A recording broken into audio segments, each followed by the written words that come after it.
So just so I can scry 3. Set up how you need to, where a creature lands on top, so you get to draw. So it's effectively you're fixing the top of your deck and drawing a card. It's a green. It's kind of like a slightly more aggressive, slightly better version, but worse than Opt. It's better because you scry more than you do with Opt, because Opt's only 1 and Opt's in blue. And you're paying extra mana for it, but it's sorcery speed, so you give and take. Next up is Prey Upon. Like I said, you're fighting stuff. Forcing fights is good. This is a card I recommended to you, and you put it in. Nature's Spiral. Return target permanent from your grave to your hand. It's just get a card back. Now, you obviously can't get sorceries or instances. Which, while playing today, I got an artifact back. You get an artifact, you can get your creatures, your planeswalkers, lands, enchantments. You can get stuff back, which is nice. In Garruk's Way. When you want a board wipe, but you don't want your stuff to go, in Garruk's Way. Powerful late game bomb. If it doesn't get countered, you're pretty much winning at this right there, especially with Arlen. It's not Arlen. It's Saskia. With Saskia, you're definitely winning once you activate it. Resolve this.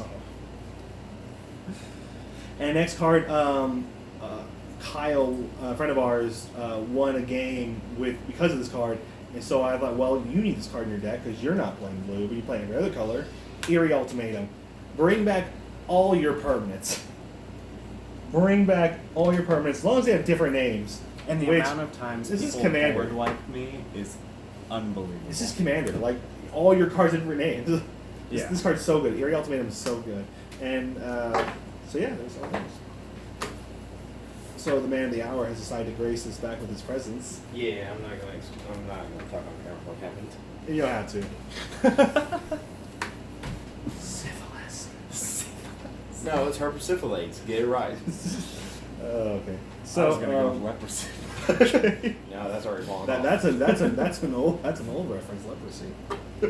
It's still a relevant thing. It's still a somewhat relevant thing, but it's not as relevant as it used to be. Thank God.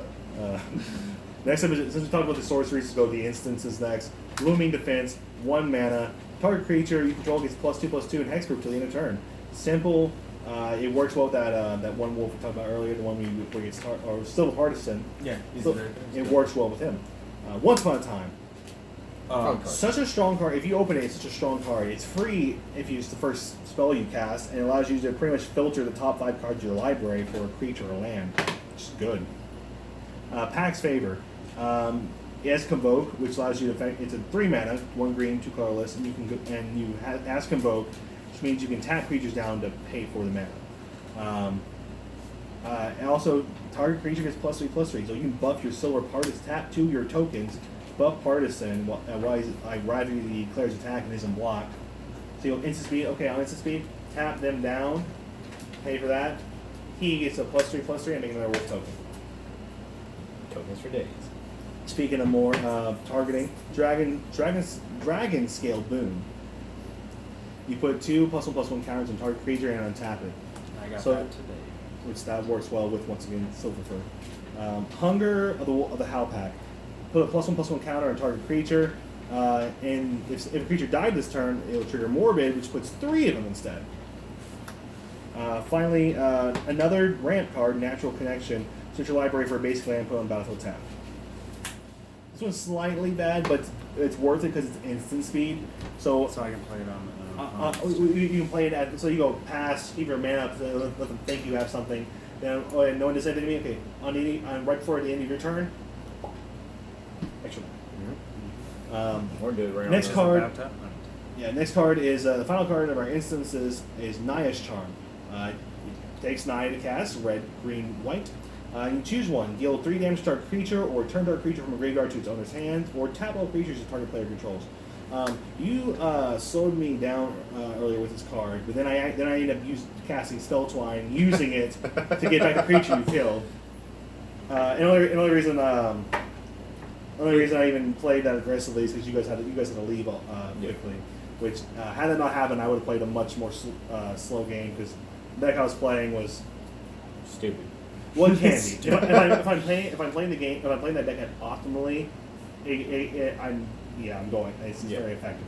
But I was playing it at a more technically a suboptimal level because his deck's still relatively new. Your deck you were playing at the time is very new to you. Oh, very new. So yes. I was going to play it as it originally was, which was Wizard Tribal. I wasn't going to try to do stupid degenerate shenanigans, but it's like Wizards. You're supposed to do that. Well, you guys were like, oh wait, we have to go. I'm like, Okay, degenerate. Here we yeah, come. Okay, let's go infinite, guys. And time for degeneracy. Right. So now let's go to Planeswalkers, because you know what? Who are your wolves without a voice? And Arlen, voice of the pack, is there to do it. She's definitely the mama. Arlen, voice of the pack. Daddy. Let's not go there.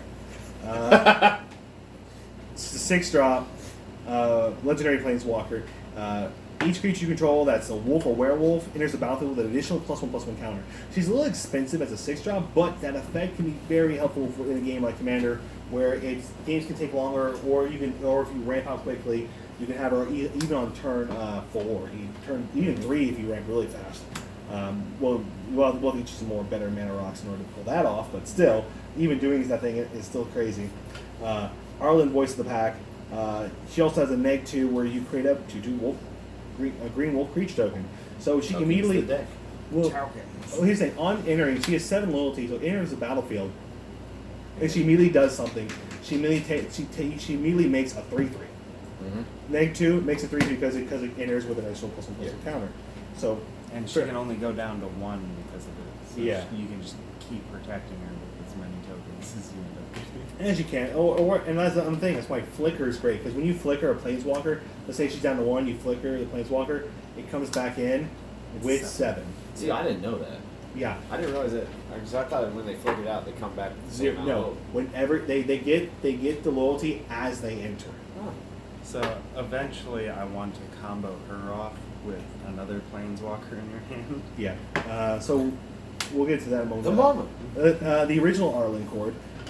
Two colorless, a red and a green. She has 3 loyalty. Until the end of the turn, up to 1 target creature gets +2/+2 and gains vigilance and haste. But if you 0 her, you put a 2/2 wolf on the battlefield and you transform her. Alright. When you transform her, she becomes Arlen, embraced by the moon.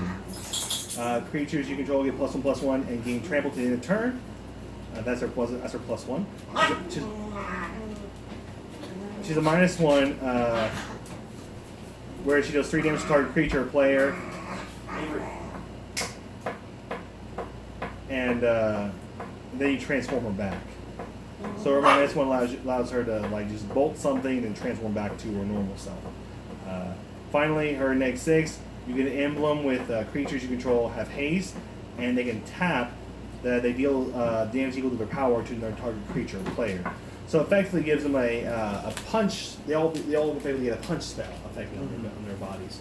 So some things you don't know. The difference between a fight spell and a punch spell is me and say he's a 3/3 creature and I'm a 3/3 creature, and we're fighting. If a fight spell made us fight, we both die. But if a punch spell is placed, I just get a sucker punch on him, and he instantly dies because we're both 3/3s. And I take a punch spell over a fight spell any day. Ideally, but sometimes you want fight spells because sometimes you get stuff when you fight things. So some creatures, there are some enchantments that do stuff when things fight specifically. But speaking of things that like killing stuff, Garruk, Cursed Huntsman. He is a 5 loyalty Planeswalker for 6, 4 colorless, green and black. If he has no pluses, but his 0 creates 2 black-green wolf creature tokens that when they die, you put a loyalty counter on each Garruk you control. That's great. We definitely want more Garruks in your deck. For that, because that works for all Garruks. So you have 4 Garruks on board, and the wolf, and those two of those wolves die. Oh, every Garruk is +2 loyalty. It's kind of dumb. Can be done. You can -3, destroy target creature, and you draw a card. Just dead. His -6 is you get an emblem with creatures you control, get +3/+3 and trample. If you do this right, you can get that emblem so quickly. I had him at 15 the last time I played him. Were you not minusing him to get the emblem? No, I kept having to 0 out because they'd wipe my field when it wasn't my turn. so I had nothing to block with. And then I was top decking as well and was only drawing lands. That's fair. Even still, like, just getting him that they weren't board wiping as much. Yeah. Getting him that. All my wolves are now. I was being punished for a very wide swing. Overrun for the rest of the game. I was being punished for a very wide 24 hit swing, and they did not let me play the rest of the game. All right, the next one is now we're in enchantments. We have Enchantment Aura, Enchants Land. It's Wolf Willow Haven for 2 mana. When the enchanted land is tapped for mana, its controllers add additional green. You can pay 5 mana, sacrifice it, and create a 2/2 wolf. And you can only activate this on your turn, so sorcery speed. Next card out is the Wolfkin Bond. It's another aura. When it enters the battlefield, you create 2/2 wolf, green wolf, and the enchanted creature gets +2/+2. Next is, I think, is one of the best cards we added to your deck, which was Wilderness Reclamation. Beginning your instep, untap all lands you control. Yeah. This really works well, especially with the flash cards you have. I also feel like we need to find. We need to see more news. No, because that target that makes you get you untargeted, like unnecessary hate. When you play when you play a Seaborn Use, everyone wants to immediately go, he's the problem, let's kill him. They really go, let's kill the Seaborn Muse. They really let's just remove the player. That's fine. Wilderness Reclamation is a little more. It makes you less, because it's only your end step, so people are less likely to go dead. So worry, we'll find you Seaborn. I don't want to see that. Not right now. So next card is Raised by Wolves, which is actually a better version of Wolfskin Bond. Raised by Wolves makes 2/2 green wolf creature tokens. It's an enchantment aura for 5. Also, the enchanted creature gets +1/+1 for each wolf you control. This is just a better version of that. But and I can ramp so hard with that one too. Next one's a relatively newer card you recently added, which is On Sarah's Wings. To really answer the problem was, oh man, my wolves can't fly. Oh. On the day when wolves fly is when I'll do this. Oh no. On Sarah's Wings, the legendary enchantment aura. Enchanted creature. It's now a legendary creature. It gets +1/+1, has flying, vigilance, and lifelink. I mixed that with Raised by Wolves on the same creature, and people were like, oh, I said 15/15 coming in the air at me. I don't know. Why does that wolf have wings? Why is it coming from my face? Why are its fangs glowing? that wolf put in some work. Deafening silence? Is that you? Oaken Form. Another aura. A lot of auras. Hey, it worked for him. Boosts. Enchanted creature gets +3/+3, and it's a 3 mana, so it's just simple as that. Next one is Mantle the Wolf. As an enchanted creature, it's 4 mana.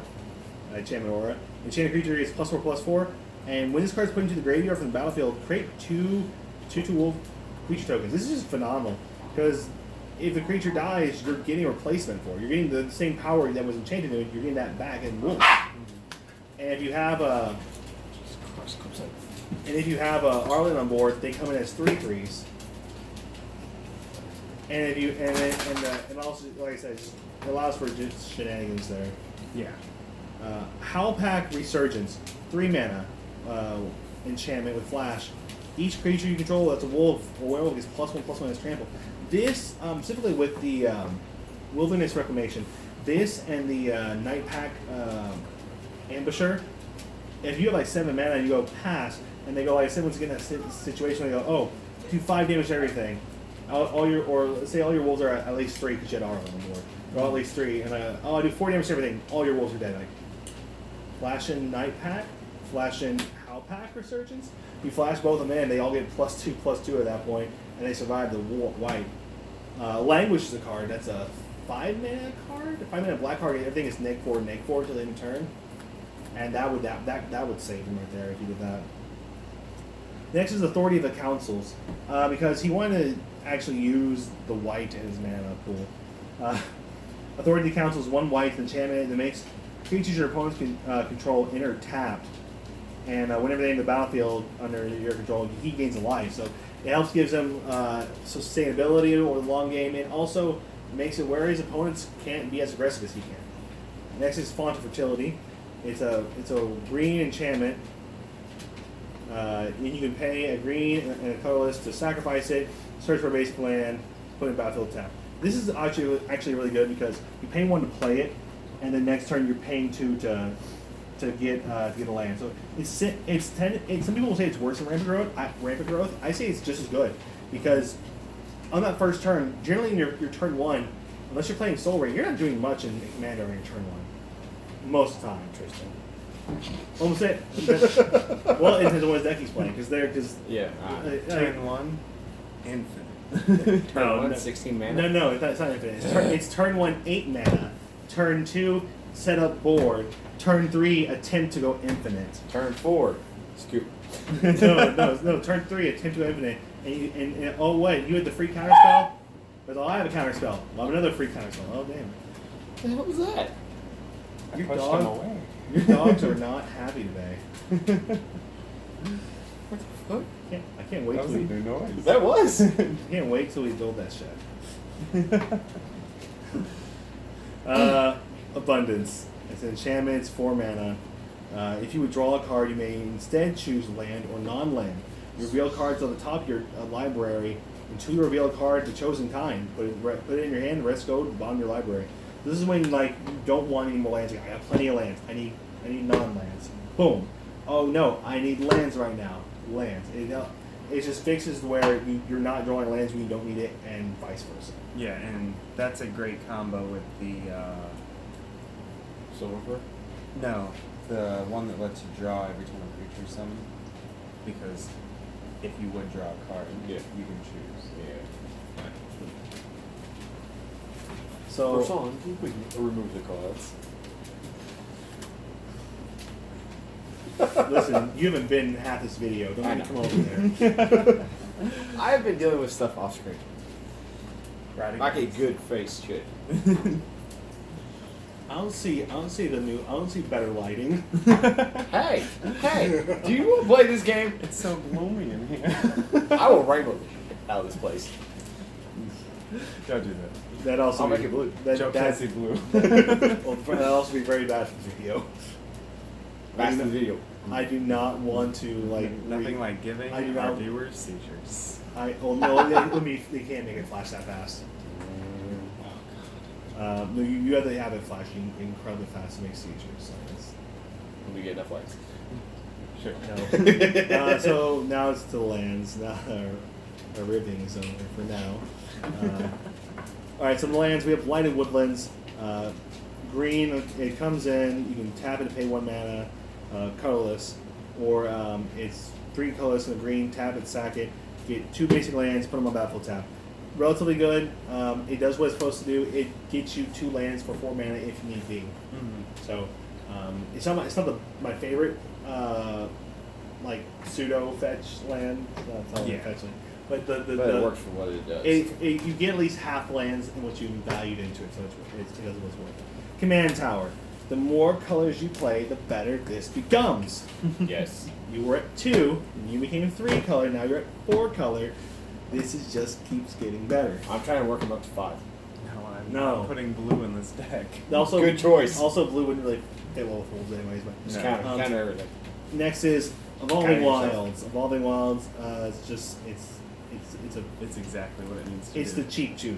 It's Unless the cheap, it comes in tap. It's the cheap land tutor.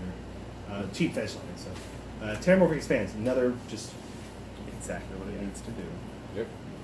Vivid Crag, and do any more Vivid cards? No, just Vivid Crag. So it's only Vivid card. Vivid Crag comes in tap. You can tap for red, or it also. But when it comes in, it gets 2 charge counters.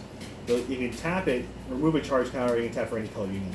So once again, the more colors you get, the better this card becomes. Which is we're at 4, and that's all we're gonna have anyways. Exotic Orchard, great card if you're playing against a multitude of different opponents, especially when we get into the 6 or 7 commander pods we sometimes create, because we're More people, the better that because we're becomes. sadomasochists. Mm-hmm. What was it today? 7? I'm glad I wasn't a part of 6. that. I think it was the highest we got. Yeah, let's say. I'm glad I wasn't a part of that. You know you wanted to be. No. Well, no, if I was a part of it, then it'd been an 8 commander pod. We just would have made 2 cut pods. No. It's what we did later in the day. No. If we're go big, go home. 8 or nothing. And we had nothing. We had 7. Folks, don't listen to the Listen to me. ramblings of a madman. That 7 took forever. That's why. 7s are hardly ever worth it. 6s can be pretty fun. 5s are still just as fun as 4s. If you're not doing 8 on 8, don't do an 8-player commander pod. You will regret that decision forever. it's either 8 on 8 or 1 on 1. Let's go. And both are cancerous. Wait, did you say 8 on 8, 16-player commander pod? Exactly. No. Let's continue back to the deck profile. 8 on 8. Fertile Thicket comes in tapped. Enters the battlefield. Look at the top 5 cards of your library. Look for a basic land. Put on top of your library, and the rest of the bottom in any order. Relatively decent card. For what we're doing budget wise, it works well. Gingerbread Cabin. Enters tabless. You have 3 more forests, and when it does enter untapped, it creates a food token. Kessig Wolfrun. The Kessig Wolfrun has wolf in it first off. That's the only reason he's got it. It tests for colorless, but you can also pay X, a red and a green, tap it, where a target creature gets plus X plus O and gains trampled in a turn. You can just one-shot someone who doesn't expect it. If they're not paying attention to what your lands are, which that happens a lot in Commander, where people don't pay attention to what your lands do. Memorial to Unity. Enters taps for green, pay 3, you can pay 3, 1 green, 2 colorless, sack it, and then you look at the top 5 cards of your library, reveal a creature among them, put it in your hand, the rest of the bottom. You have a lot of these effects where you look at the top 5 cards of your library and add a card to it. I think this is the 6th time I've said pretty much this phrase. I like being able to look at the top of my deck and going, hey. Hey, that's a good card. Memorial to War. Good. Same thing as the Memorial Unity. Comes in tap. This one taps for red. And you can pay for and a red to tap it, sack it, and destroy target land. This is better than what you normally would think, because there are some decks that play some busted ass lands. If you're not playing something like Gaia's Cradle, they may be playing the more budget version, like Hidden Grove of Ilfmont. It's pretty much an enchantment that transforms into a Gaia's Cradle. Yeah. So that taps for how much mana? How many creatures do you have? You have 15. It taps for 15 mana. Die. It blows up. Guy's Cradle target tokens, doesn't it? No. Gaia's Cradle is it taps for green mana equals the amount of creatures you control. Oh, absolutely not. Yeah, okay. So I think it's Hidden Grove of Iltmok or something like that. It's an enchantment that came out of the Ixalan block, where it comes as an enchantment that I can't remember what exactly that it does, but when you meet a certain requirement, it flips, and when it flips, it becomes Gaia's Cradle. Okay. It's kind of. That was a thing. That was a common theme with with Ixalan. It had flip cards that the first part of the effect, the enchantment part, the creature part, whatever it was, artifact part. Mm-hmm. It comes in. It's a pretty good card, and it flips. It becomes like a card that's broken, but this is fixed because it takes time to get built into it. There's a version. I'm pretty sure the red blue enchantment. I just forgot the name of it from that set. Your story, man. Storm the Vault. Storm the Vault. Storm the Vault. When it flips, it becomes Clarion Academy, which is tap it, make blue mana equal the amount of artifacts you control. So which Clarion Academy's banned in Commander. I wonder why. What I'm saying though, like there are cards like in Ixalan that was like, hey, remember that card that's super broken? Well, we're putting it in this set, but it's fixed where it takes time to actually get to it. Yeah. Therefore, it's fair to play. So close. Still a busted card. The ceilings are insanely high on those cards, but they're more fair because you have that build up to it. Next up is the Mosswort Bridge. It has Hideaway. So when you enters the battlefield, tapped, and you look at the top 4 cards of your library, put a card underneath it, and the rest go to the bottom of the library. You taps for green. You can also pay green, tap it. You can play the exiled card without paying mana cost if you have a total power of 10 or greater on your field. So amongst all your creatures, which that's not hard at all to get off in this deck. Anytime you're playing a deck where you're playing a lot of green stuff, and aka therefore a lot of big things, or even either a lot of big guys or or making tons of small things, I can never recommend this card enough. You can play. Yes, obviously you could whiff and just hit a bunch of lands. But at the same time, though, you could also hit a big 9-drop or some big, or in this case, your 6-drop, and then turn 3 cheat her in. Yeah. Like something like that. It's or turn 4. I mean, it just depends on how much you ran. Myriad Landscape comes in tap. You can tap it for colorless. You can pay 2, sack it, get 2 basic lands, put them on battlefield tap. This is technically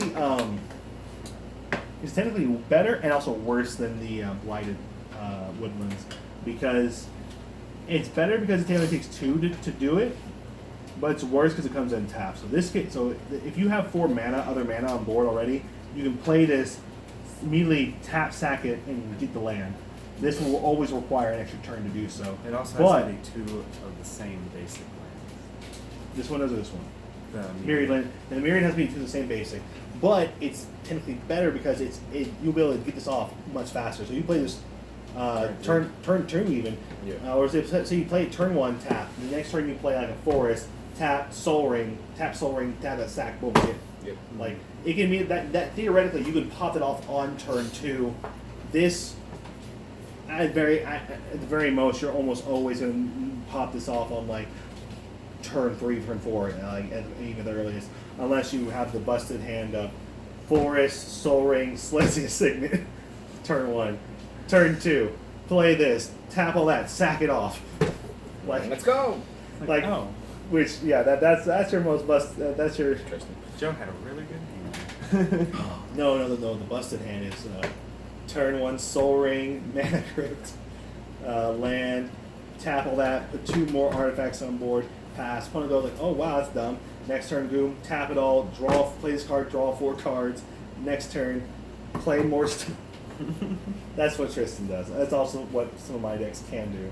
Some. Orin Reef, the Vastwood, enters tapped. Tap it for green. You can tap it, put a +1/+1 counter on each green creature at the end of the battlefield turn. This would be very powerful if you had a turn where you spammed a bunch of green things, or better yet, right after you just played that Eerie Ultimatum. Mm-hmm. They all enter the battlefield and you go. Tap. And sideways. Hide wall. You're needing a card to get your stuff haste in order to pull that off. Which we'll get into the deck suggestions in a moment. Sandstone Bridge enters the battlefield. A target creature gets +1/+1 vigilance in a turn. It does come in tap, but that +1/+1 vigilance can mean a lot though in certain game states. Next is finally Savage Lands. Taps for green, red, or black, and it comes in tap. The rest are forests, mountains, and plains and swamps. Mostly forest, a few handful of mountains, a few plains, and a few swamps. It's 3 swamps, 3 plains, 6 mountains, and 10 forests. Yeah. Only you would have that memorized. Well, okay. So first thing, so for what your deck is, Zara, you have a lot going for it. But some friendly budget suggestions I recommend. You need some tutors in there. Diabolic Tutor and Mastermind's Acquisitions. They're both 4 drops. Allow you to search for any card in your deck, and they're both like $1. They're both very cheap cards, and I highly recommend them because you're playing black. You might as well use tutors. Like Tutors are good. They're good. And if you are adding those, we definitely need to change up some of the lands. Just to like some of these lands need to become like cards that tap for more than just one color. Like tap for multiple colors. That way you have mana fixing, like the gates, the shocklands. Well, not necessarily the gates, but even something like I wouldn't. Shocklands are a little more expensive. There are lands that were cheaper lands that come like the $3-4 that can tap for that. Or even worse, you can play the life lands. At worst comes to worst. If you really want that mana fixing, That one life can save your life. can, but more often than not, no. I never know. Flash in a I land. said more often than not. I know. But obviously, like I said, the cheap tutors to really kind of offset that. It's Paladin Grim tutor's not that expensive right now. It's like $13.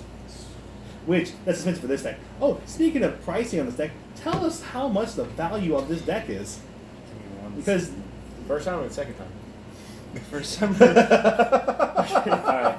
So the current, like I said, this is a budget deck. This is like most of my decks are at least about 120 in value or more. Each one of my decks, bare minimum, around 120.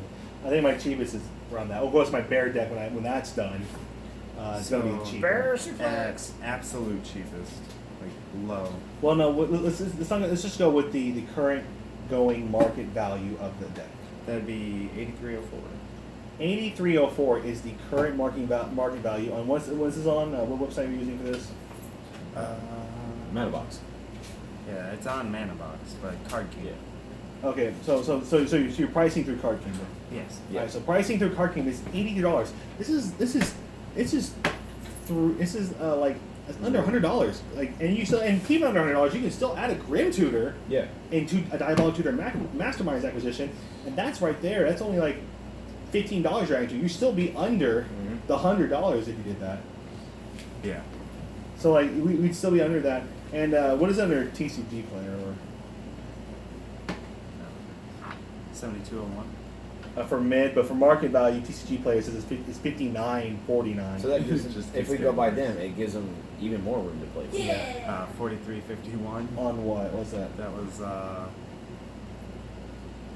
Card Market. Card market. Okay. Yeah. So like so between the different things, this deck is very cheap. That I think it's online. So. Yeah, that's not. Right. So whether it be the retail, Carkina is the retail value. The buy list is only 23.30. I don't know what it means, but even just going off TCG market value, it's a $60, guys. $60, and For like an entire commander deck. yeah, for. That's pretty good. But no, it's definitely a, like I said, definitely tutors. Was it Scheming Symmetry is a very political tutor, but still a good one. And I think it's like $4 or $5. It's not that much. I've only ever had that card used on me twice. Dodge roll. Well, he's only plays in every single one. Well, he only makes like one or two decks at a time. He dismantles one because he built a new one. Which I don't do that at all. I just build another deck. I get more copies of things. I think I have more than a play set of like I think all the shock lands. But I think the only one that's up there that's loose is the blue box. The tall blue. Yeah. It's okay, but blue box. He's surrounded by all my other But decks. One day we'll have. There's a box on. There's a bag on the floor that's just. Full One of those those shits. is not even. It's not a deck actually. One of those is just extra cards. Just good value cards. I have. So I have binders and I have little deck boxes that are full of just value cards that I keep for either I know that are good for me or my friends. I don't let like normal people, like just people I don't trade with, look through those. I have them just look at my binders, but my friends get to